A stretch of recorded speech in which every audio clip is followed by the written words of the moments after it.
नमस्कार, मैं जितेंद्र चतुर्वेदी। मतांतर में आप लोगों का स्वागत है।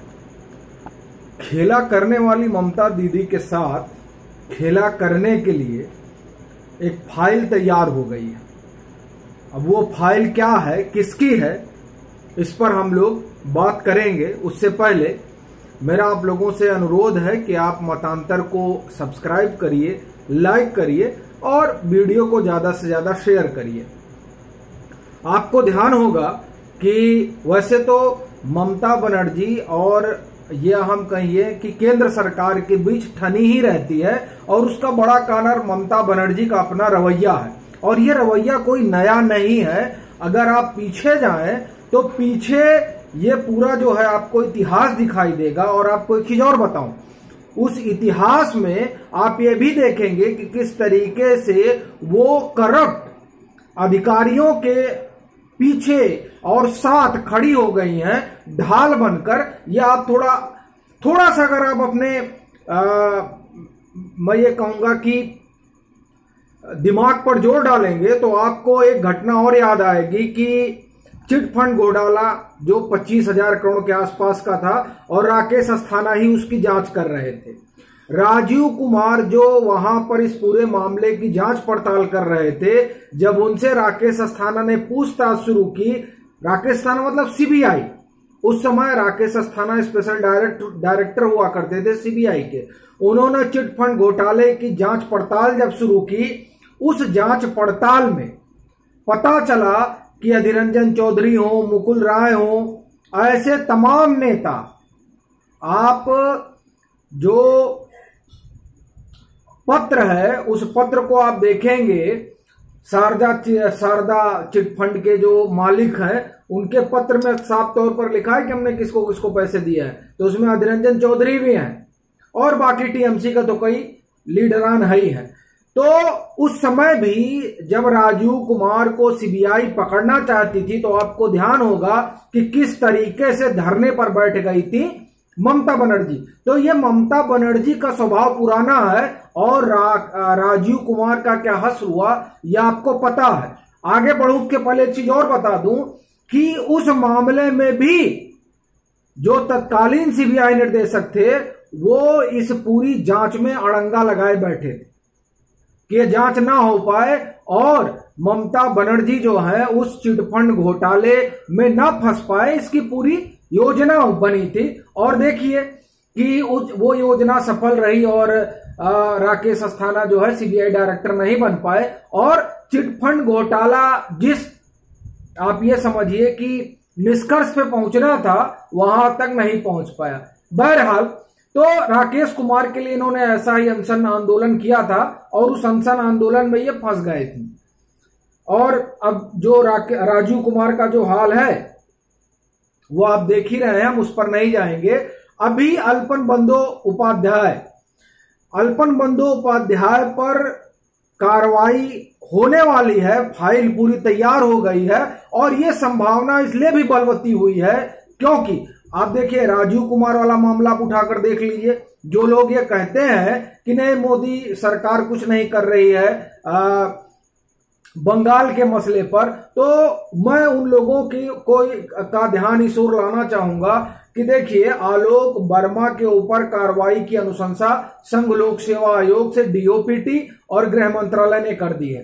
अब बारी अल्पन बंदोपाध्याय की। अल्पन बंदोपाध्याय वो पूरा मामला मैं एक बार आपको फिर से ब्रीफ कर देता हूं। देखिए क्या हुआ कि वहां पर तूफान आया था, उड़ीसा में भी आया था। उड़ीसा से पीएम पहुंचे पश्चिम बंगाल और देखिए पीएम का जो जहां भी पीएम को जाना होता है सिक्योरिटी की वजह से वो सूचना पहले से ही होती है। ऐसा नहीं है कि पीएम आ रहा है तो रास्ते में फोन किया कि नहीं मैं आ रहा हूं। एसपीजी है तो जहां भी पीएम को जाना होता है जिस भी इलाके में, उस इलाके की सुरक्षा 2-3 दिन पहले, अगर मैं सही हूं तो, गलत हूं तो आप जरूर करेक्ट करिएगा, वो चली जाती है एसपीजी के हाथ में। एसपीजी ही सब कुछ देखता है। तो इसका मतलब यह हुआ कि जब बंगाल आ रहे हैं तूफान के जो वहां विपदा आई है उसके दौरे पर, उस वहां जो धन जन की हानि हुई है उसका ब्यौरा लेने, उसको देखने भालने, चूंकि वो देश के मुखिया हैं और जो राष्ट्रीय प्रबंधन आप ये कहिए जो अथॉरिटी है उसके वो अध्यक्ष भी हैं। इसलिए भी प्रधानमंत्री वहां पहुंचे, और प्रधानमंत्री जब वहां पहुंचते हैं तो चीफ सेक्रेटरी गायब रहते हैं, मतलब अल्पन बंदोपाध्याय वहां से नदारद है, उनको लेने भी कोई नहीं आता। वो घंटों इंतजार करते हैं, तब ममता बनर्जी पहुंचती हैं लंड फंद के साथ और कागज पटक के निकल लेती है। मतलब देखे, अब आप यही कहिए कि प्रधानमंत्री आता है और ना वहां मुख्यमंत्री मौजूद है, प्रोटोकॉल में तो कम से कम चीफ सेक्रेटरी तो वहां रहेगा ही। वो ये कहकर नहीं बच सकते हैं कि हम तो मुख्यमंत्री के आदेश का, क्या मुख्यमंत्री के आदेश का पालन कर रहे थे? आपको या किसी भी राज्य को, किसी भी जगह जहां पर पुलिस पीएम आते हैं उसकी जानकारी तो पहले से रहती है। तो आप कह रहे हैं कि हम जो है, मतलब अल्पन बंदोपाध्याय का ये कहना है कि नहीं साहब, हम तो जो है सीएम के साथ थे, इसलिए हम पीएम के साथ पीएम को रिसीव नहीं कर पाए और मीटिंग में वहां रुक नहीं पाए, आए और पीठ दिखा के चले गए। सबसे बड़ी चीज तो यह है कि जितने अखिल भारतीय सेवा के अधिकारी हैं वो दरअसल केंद्र सरकार के नौकर हैं जो ठेके पर भेजे गए हैं कि जाओ राज्यों में काम करो। ये चीज अच्छा, अगर ये चीज नहीं है तो डीओपीटी क्यों कार्रवाई, डीओपीटी ने क्यों नोटिस भेजा? उनसे जवाब मांगा कि आप जो है दिल्ली आइए, और वो दिल्ली आने के बजाय, चूंकि उनको एक्सटेंशन दिया था ममता बनर्जी के कहने पर, लेकिन जब उन्होंने प्रधानमंत्री के साथ इस तरह का आप समझिए कि दुर्व्यवहार किया, तो ये नियम कानून और जो इनका रूल ऑफ कंडक्ट है, जिस तरीके से इनको कामकाज करना चाहिए, उसका सीधा उल्लंघन है। तो उस उल्लंघन के तहत इनको डीओपीटी ने तलब किया। इन्होंने ये दिल्ली आए जवाब दें, उसके बजाय इन्होंने कहा कि हम इस्तीफा दे रहे हैं और अब हम दीदी को सलाह देंगे। तो ठीक है, दीदी को सलाह दीजिए। सलाह देते देते अब जो खबर है उस खबर की माने तो डीओपीटी ने पूरी तैयारी कर ली है और इनके ऊपर अब सख्त कार्रवाई होने वाली है। और इसका इशारा इस बात से भी मिल जाता है कि आलोक वर्मा के ऊपर हो चुकी है और कहा जा रहा है कि उनका पेंशन वगैरह सब रोक दिया जाएगा। अब इनके ऊपर भी जो कार्रवाई होगी अल्पन बंदोपाध्याय के ऊपर, वो कार्रवाई नियम कानून के तहत होगी। अब ऐसा तो नहीं कि इनको उठा के बंगाल की खाड़ी में फेंक दिया जाएगा, ऐसा नहीं होता है। दरअसल जो कार्रवाई होगी, लेकिन उस कार्रवाई से एक सबक ये जाएगा कि जो लोग मुंह उठाकर पॉलिटिकल बॉस के कहने पर प्रधानमंत्री का अपमान करने लगते हैं, उन लोगों को इस बात का सबक मिलेगा कि हमको कैसे काम करना चाहिए। आप देखिए, और ये मैंने जैसे आपसे पहले कहा कि ये पहला वाक्य नहीं है, राजीव कुमार वाले मामले में भी यही हुआ था। जाकर ये धरना देने लगे थे, खुद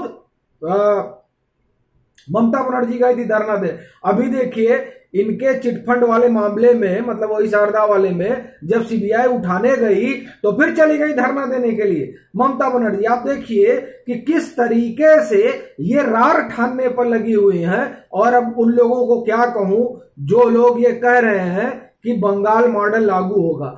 बंगाल मॉडल क्या है, इस पर हम लोग फिर किसी दिन विस्तार से चर्चा करेंगे। लेकिन अभी जो बात हो रही है वो ये कि अब अपने सलाहकार को ममता बनर्जी कैसे बचाएंगी, ये देखने वाली बात होगी कि अब वो क्या करती हैं।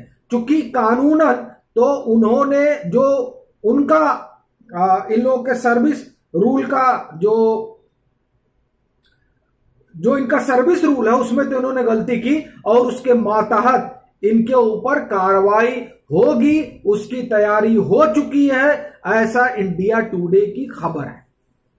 तो अब जो है अल्पन को सबक सिखाएगी केंद्र सरकार। चलते हैं, फिर मिलेंगे एक नए मुद्दे के साथ, मसले के साथ। तब तक के लिए राम राम।